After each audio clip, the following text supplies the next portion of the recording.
So it is always better you break egg aside. If the egg is okay, then you put it in another container, as you are seeing. I'm breaking my eggs so that we make our simple bread breakfast, which is called the Blessing Sweet Bread on Cynthia TV.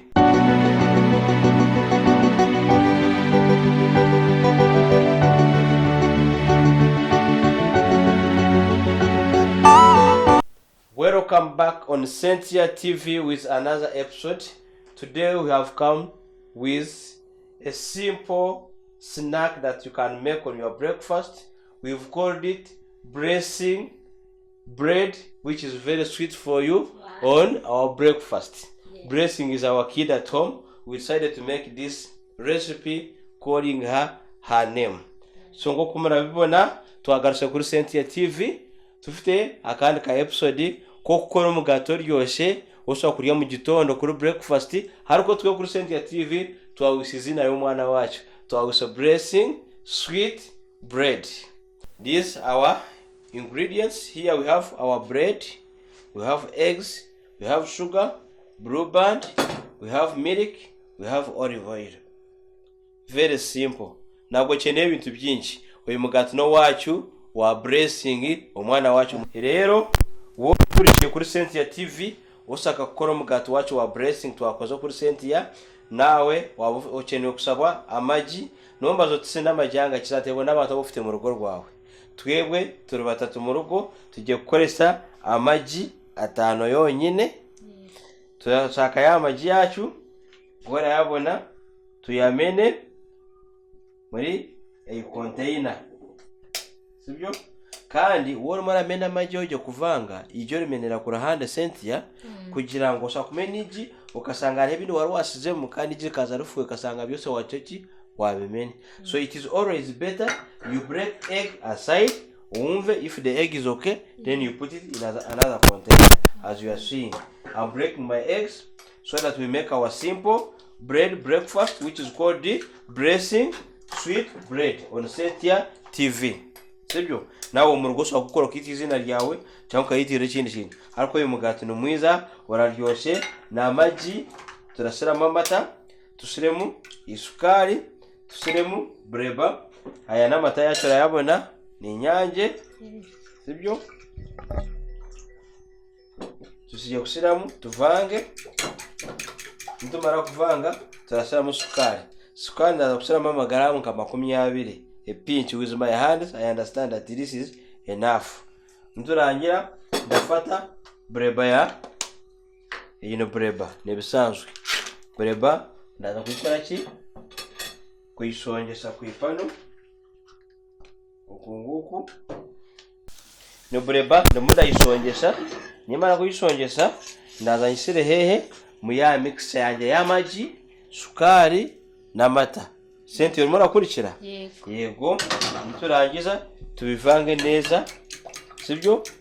Kugira ngo after turangije harimo amagi, amata, breba na sukari.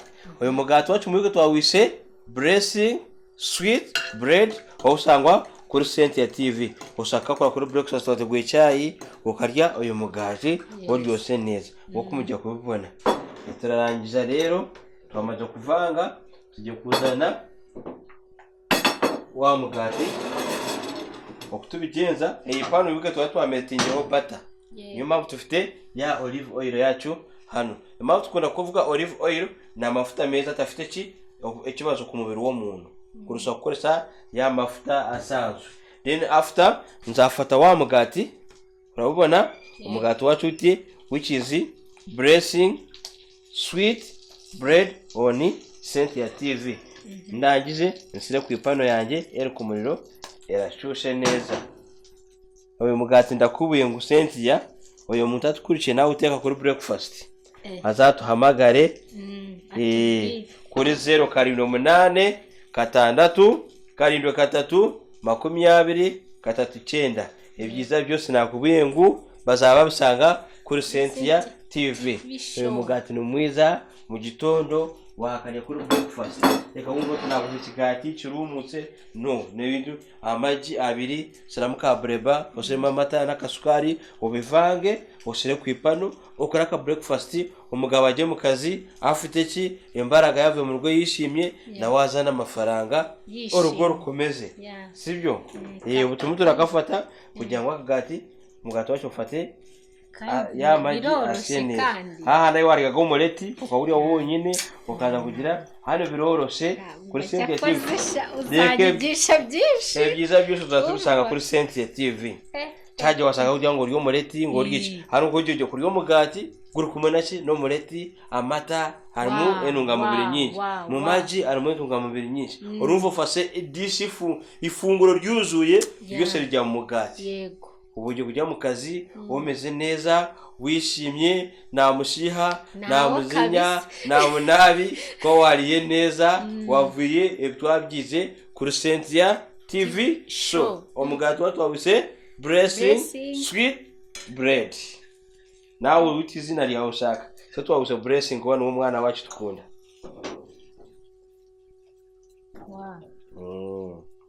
urabona noneho Cynthia wa mugati amagi no mugati karoroshe karyohereye karasa neza sibyo noneho cyajyo kariye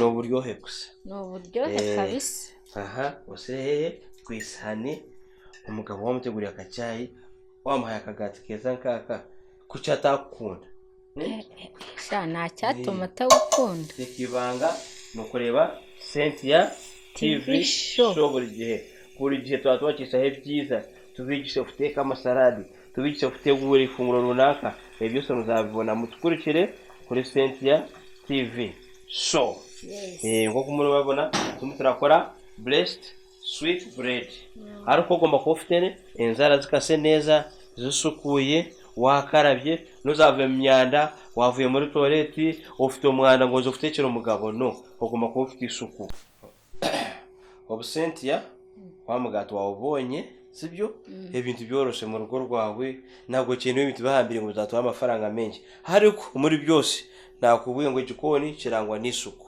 aho rakora korokora ki uhanagura kwa bacteria na kasimba katoya kotashobora kubona n'amaso yawe rero bire kukasanga amata yamenese amagi yamenese bacteria zigikora iki yeje mu biryo ubu turyoherwe na Cynthia TV twakoze wa mugati wacu twise blessing sweet bread kuri Cynthia TV show twongeye kuhura kuri episode ubutaha Imana barinde. Okay.